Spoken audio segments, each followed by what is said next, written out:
Hello guys, welcome to our channel. This is Teja. ప్రస్తుతం మనతో పాటు senior political analyst Kilaru Nagarjuna గారు ఉన్నారు. నమస్తే సార్. నమస్తే. సో 2019 ఎలక్షన్స్ టైంలో జగన్మోహన్ రెడ్డి గారు గెలవడానికి చాలా కీలక పాత్ర పోషించారు ప్రశాంత్ కిషోర్ అని చెప్పేసి చాలా వరకు ప్రచారం జరిగింది అప్పట్లో.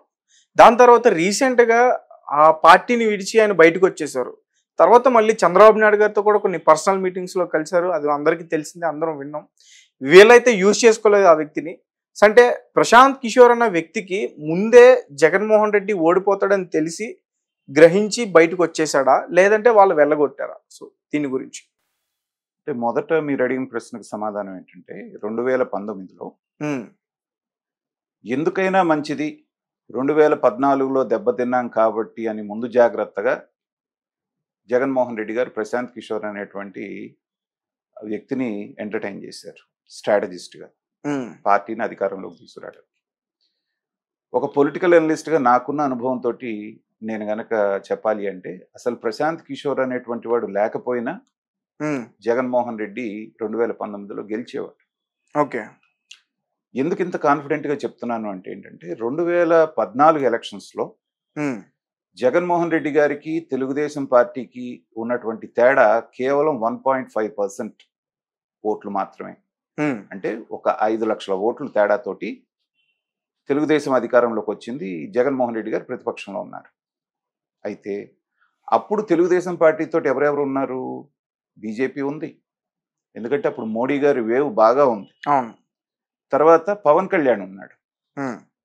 ఈ ముగ్గురు కలిసి వచ్చినా కూడా వాళ్ళకు వచ్చినటువంటి పర్సంటేజ్ కేవలం 1.5% తేడాతో మాత్రమే జగన్మోహన్ రెడ్డి గారు ఓడిపోయారు. అదే 2019 ఎలక్షన్స్ వచ్చేటప్పటికి చంద్రబాబు నాయుడు గారితో 6% వచ్చినటువంటి పవన్ కళ్యాణ్ లేడు, అలాగే 0.86% వచ్చినటువంటి బీజేపీ లేదు. అవును. తర్వాత ఈ రెండు లేకుండా యాంటీ ఎస్టాబ్లిష్మెంట్ అని 5 సంవత్సరాలు పాలించినటువంటి ప్రభుత్వం మీద ప్రభుత్వ వ్యతిరేకత ఖచ్చితంగా ఉంటుంది.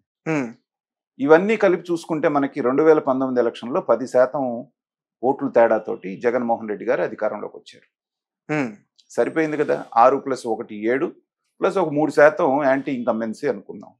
10% ఓట్లతో జగన్మోహన్ రెడ్డి గారు. దీనికోసం ప్రత్యేకంగా ఆయన వచ్చి స్ట్రాటజిస్టు, ఆయన ఏదో విపరీతంగా దాన్ని చేసింది ఏమీ లేదు. కాకపోతే ఏంటంటే 151 సీట్లు వచ్చినాయి కాబట్టి అదంతా అతను గొప్పతనం అని చెప్పేసి అనుకుంటూ జరిగింది. అయితే ఒకటి మాత్రం చేశాడు ఆయన. అప్పటి వరకు కులాల మీద కొంత మాత్రమే ఫోకస్ ఉన్నటువంటి ఆంధ్రప్రదేశ్లో కులాల కుంపట్లు రాజేయటం అనేటువంటిది ఈ ప్రశాంత్ కిషోర్ సక్సెస్ఫుల్గా చేసినటువంటి పని. ఓకే. అప్పటిదాకా అధికారంలో ఉండి అమరావతి అనేటువంటి అద్భుతమైనటువంటి రాజధాని కట్టడానికి ప్లాన్ చేసిన తెలుగుదేశం ప్రభుత్వం మీద ఆ ప్రభుత్వ అధినేత అయినటువంటి చంద్రబాబు నాయుడు సామాజిక వర్గాన్ని బూచిగా చూపించి ప్రజల్ని, ముఖ్యంగా వెన్నుముకలాగా ఉన్నటువంటి బీసీ వర్గాల్ని తెలుగుదేశాన్ని దూరం చేయటంలో ప్రశాంత్ కిషోర్ సక్సెస్ అయ్యాడు. సో ఇలాంటి స్ట్రాటజీస్ అన్ని అవి సమాజానికి హానికరమైనప్పటికీ కూడా ఏదో రకంగా జగన్మోహన్ రెడ్డి గారిని అధికారంలోకి తీసుకురావడానికి సూపర్ 6 అని ఇంకోటిని డిజైన్ చేశారు. అవేమీ లేకపోయినా కూడా 10% మార్జిన్తో రాకపోయినా ఓ 5% మార్జిన్తో అయినా జగన్మోహన్ రెడ్డి గారు వచ్చేవారు. ముఖ్యంగా ఎక్కువగా సానుభూతి ఓట్లు పడిన సానుభూతి. తర్వాత కుర్రవాడు ఏదో చేస్తానంటున్నాడు, ఒక ఛాన్స్ ఇమ్మంటున్నాడు, కనిపించిన వాళ్ళకల్లా ముద్దులు పెడుతున్నాడు, తల సవర్దిస్తున్నాడు కాబట్టి అన్ని ఫ్యాక్టర్స్ కలిసి వచ్చింది. అయితే ఎప్పుడైతే 100-110 సీట్లు వస్తే చాలు అనుకున్నటువంటి స్థాయి నుంచి ఒకేసారి 151 సీట్లు వచ్చిన తర్వాత జగన్మోహన్ రెడ్డి గారు మైండ్ సెట్ మారి ఇక ఎవరితోటి పని లేదు, నేనే మోనార్క్ని అన్నట్టుగా ఆయన చెప్పడం మొదలైంది. ఈ నవరత్నాలు చూసి జనాలు ఆకర్షితులై మాత్రమే నాకు ఓటేశారని ఆయన బలంగా నమ్మాడు. తర్వాత ప్రశాంత్ కిషోర్ లాంటి వాళ్ళు వీటితో పాటు సంక్షేమంతో పాటు అభివృద్ధి కూడా చేయండి మీరు, లేకపోతే కష్టం అవుతుంది ముందు అని చెప్తే కూడా ప్రశాంత్ కిషోర్ చెప్పిన మాటలను నెగ్లెక్ట్ చేయటం మొదలుపెట్టాడు. అయిన తర్వాత అతను అనుకున్నది ఏంటంటే ఎదురికి అతను బీహార్ రాజకీయాల్లోకి వెళ్ళిపోవాలనుకుంటున్నాడు. 2014 నుంచి 19 మధ్యన చేసినటువంటి దానికి ముట్టాల్సిన డబ్బులు బాగానే ముట్టినాయి. ఈ ప్రభుత్వం ఉంటే నాకేంటి, పోతే నాకేంటి అన్న పద్ధతిలో ఆయన వెళ్ళిపోయాడు. ఆయన శిష్యులైనటువంటి ఐపాక్ వాళ్ళకి అప్పచెప్పి ఆయన వెళ్ళిపోయాడు. బీహార్లో రాజకీయం చేసుకుంటున్నాడు. అసలు ఐపాక్ అతనిదేనా? ఐపాక్ స్థాపించింది అతనే కదా. ప్రశాంత్ కిషోర్. చాలా రాష్ట్రాల్లో చాలా మందికి ఒకప్పుడు మోడీ గారికి కూడా ఆయన స్ట్రాటజిస్ట్ గా ఉన్నారు బీజేపీ అధికారంలోకి రావడానికి 2014లో. దాన్ని చూసే జగన్మోహన్ రెడ్డి గారు పెట్టుకున్నారు. వెళ్ళిపోయిన దగ్గర నుంచి ఏంటంటే రాష్ట్రంలో ఏది జరిగినా తర్వాత ఒక కులాల మధ్య ఘర్షణ వచ్చినా లేకపోతే ఇంకోటి వచ్చినా ప్రతి వాళ్ళు ప్రశాంత్ కిషోర్ని తిట్టడం మొదలుపెట్టారు. ఏమని, వీడొచ్చి మమ్మల్ని అందరినీ చెడగొట్టాడు, రాష్ట్రంలో ఉన్నటువంటి కులాల కుంపట్లు ప్రాంతీయ విభేదాలు తీసుకొచ్చాడని ప్రతి వాళ్ళు మీడియాలో కానివ్వండి దీంట్లో కానివ్వండి విపరీతంగా అతన్ని తిట్టడం మొదలుపెట్టాడు. అది ఒక స్టేజ్లో అతనికి కూడా బాధ కలిగించింది.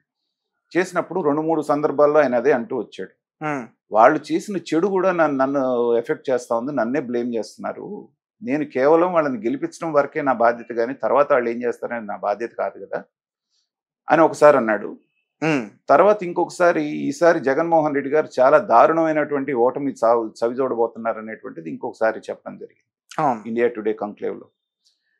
ఇవన్నీ చూసిన తర్వాత సహజంగానే జగన్మోహన్ రెడ్డి గారికి వైఎస్ఆర్సీపీకి ఆయన మీద ద్వేషం కోపం రెండు పెరిగినాయి. అక్కడి నుంచి మన నోరుపారుదల శాఖ మంత్రి ఉన్నారు కదా మన కొడాలి నాని గారు లాంటి వాళ్ళందరూ కూడా ట్రోలింగ్ మొదలు పెట్టారు, ఆయన విపరీతంగా తిట్టడం, ఇతను ఇట్టంటోడు అట్టంటోడు అని చెప్పేసి మాట్లాడటం. సో ఇవన్నీ కూడా చాలా వరకు జరిగింది. దాంతో ఏంటంటే అతను మరి కావాలని చేశాడా లేకపోతే జగన్మోహన్ రెడ్డి మీద ఆయనకి ఏమైనా కక్ష ఉందో తెలియదు, కానీ అదే పనిగా ఎలక్షన్ ముందు రోజు 12వ తారీఖు హైదరాబాద్కి వచ్చి ఒక ఛానల్కి ఇంటర్వ్యూ ఇస్తూ దాంట్లో ఇలాంటి సీక్రెట్లని బొత్స సత్యనారాయణ గారు పార్టీ మారుతున్నారు, ఎలక్షన్ అవ్వగానే తెలుగుదేశంలోకి వెళ్తున్నారు, లేకపోతే ఇంకోటి అని 2-3 మాటలు మాట్లాడటం జరిగింది. అది అధికార పక్షానికి రుచించినటువంటి మాటలు. ఇదంతా ఎందుకు జరిగింది అంటే ఏంటంటే తన స్కిన్ సేవ్ చేసుకోవడానికి. ఈ జరిగినటువంటి విధ్వంసంలో ఆంధ్రప్రదేశ్లో జరిగినటువంటి అభివృద్ధిలో వెనకబడటానికి కానీ లేకపోతే జరిగినటువంటి పాలనకి నాకేం సంబంధం లేదు, నేను గెలిచిన రోజునే వెళ్ళిపోయాను, ఆ తర్వాత మళ్ళీ ప్రమాణ స్వీకారానికి కూడా రాలేదు, ఆ రోజు నుంచి ఈ రోజు వరకు నేను జగన్మోహన్ రెడ్డి గారితో మాట్లాడలేదని చెప్పడం అంటే ఏంటంటే తన స్కిన్ ని సేవ్ చేసుకోవడానికి అతను చేస్తున్నటువంటి మాట అనేది అర్థమవుతుంది. ఓకే, కాబట్టి ఏంటంటే ఏ స్ట్రాటజిస్ట్ ఉన్నా కూడా ప్రజల్లో అభిమానం ఉన్నప్పుడు దాన్ని ఇంకొంచెం పెంచడానికి మాత్రమే ఈ స్ట్రాటజిస్టులు పనికొస్తారు. కానీ ఒక్కసారి మీరు ప్రజల్లో అభిమానం కోల్పోయి మీరు చేసినటువంటి పనులతో ప్రజల్ని మెప్పించలేనప్పుడు మీరు ఎంత పెద్ద స్ట్రాటజిస్టులను పెట్టుకున్నా ఎంత గొప్ప వాళ్ళని పెట్టుకున్నా కూడా జరిగేటువంటి అవకాశం ఉంది. అదే ఇప్పుడు మనకి ప్రశాంత్ కిషోర్ విషయంలో జగన్మోహన్ రెడ్డి గారి విషయంలో మనకు కనపడుతోంది. ఉవ్వెత్తున దాదాపు 82% మంది ఎక్కడెక్కడి నుంచో ప్రపంచవ్యాప్తంగా వచ్చి ఓటు హక్కు వినియోగించుకున్నారంటే ఏంటంటే ప్రభుత్వ వ్యతిరేకత అనేటువంటిది అక్కడ చాలా గట్టిగా కనపడుతోంది. అది రేపు రాబోయేటువంటి జూన్ 4వ తారీఖున జరిగేటువంటి కౌంటింగ్ లో కూడా మనకు బయటపడిపోతుంది.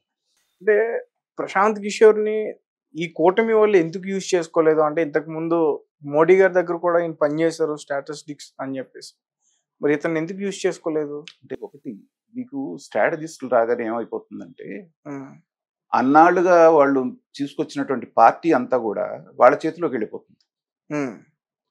ఇప్పుడు ఎమ్మెల్యేలు ఉన్నారు, ఎంపీలు ఉన్నారు, ప్రధానంగా వైసీపీకి వచ్చిన దెబ్బ ఎక్కడ తగిలిందంటే ఈ స్ట్రాటజిస్టులను పెట్టుకొని ఏం చేయాలనే చెప్పేది వాళ్ళే, ఎలా చేయాలని చెప్పేది వాళ్ళే. ఇక ఎమ్మెల్యేలు ఎంపీలు అక్కడ స్థానికంగా ఉన్నటువంటి సిబ్బంది తర్వాత సర్పంచ్లు వీళ్ళందరూ డమ్మీ అయిపోయారు. వాలంటీర్లు ఏం చేయాలో వాళ్ళు చెప్తారు, ఎవరు ఐపాక్ వాళ్ళు ఎలా చేయాలనేటువంటిది వాలంటీర్ల దాకా ద్వారా చేయిస్తారు బటన్ నొక్కి జగన్మోహన్ రెడ్డి గారు. ఇక మిగతా వాళ్ళకి పనే ఉంది. సో ఈ స్థానిక నాయకత్వం అనేటువంటిది ఏదైతే ఉందో వాళ్లే ప్రజల దగ్గరికి వెళ్ళి వాళ్ళని మోటివేట్ చేసి పోలింగ్ బూత్ల దాకా తీసుకొచ్చేది వాళ్ళు తీసుకొస్తారు. అది ఎప్పుడైతే జరగలేదో దాని ఫలితం అనేది 2024 ఎలక్షన్స్ లో మనం చూసాం. నాయకులు మనస్ఫూర్తిగా పనిచేయలేదు అధికార పక్షానికి, వాళ్ళు ఉన్నారు కదా వాళ్ళు చూసుకుంటారు స్ట్రాటజిస్టులు.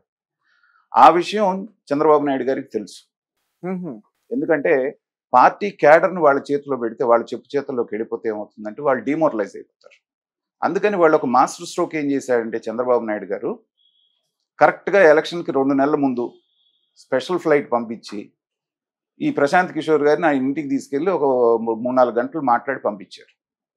అక్కడ ఏం మాట్లాడారు అనేది ఎవరికి తెలియదు, కానీ అవతల పక్షాన్ని డిమోరలైజ్ చేయడానికి అది పనికొచ్చింది. నిన్నటిదాకా మనతో ఉన్నటువంటి వాళ్ళల్లో వాళ్ళకి అపనమ్మకాలు మొదలు ఆ స్ట్రాటజీ తోటి వెళ్ళి దాంట్లో కొంతవరకు విజయం సాధించారనే మనకు అర్థమవుతుంది.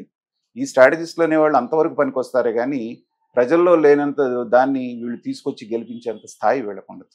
మనం అర్థం చేసుకోవాలి. Okay sir, thank you so much.